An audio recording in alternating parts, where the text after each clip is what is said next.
This is going to really date me. Sitting down in front of a typewriter. Chuck, chuck, chuck, chuck, chuck, chuck, chuck, chuck, chuck.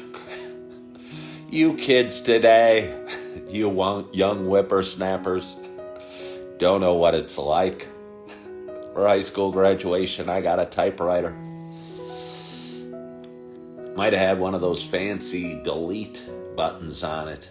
But before that, the family typewriter, we had whiteout, of course, but we also had like a little piece of paper or something with white on one side, and you'd stick it back into the typewriter and you'd push the button again, whatever letter you push, and it would imprint a little bit of white over the whatever error you had.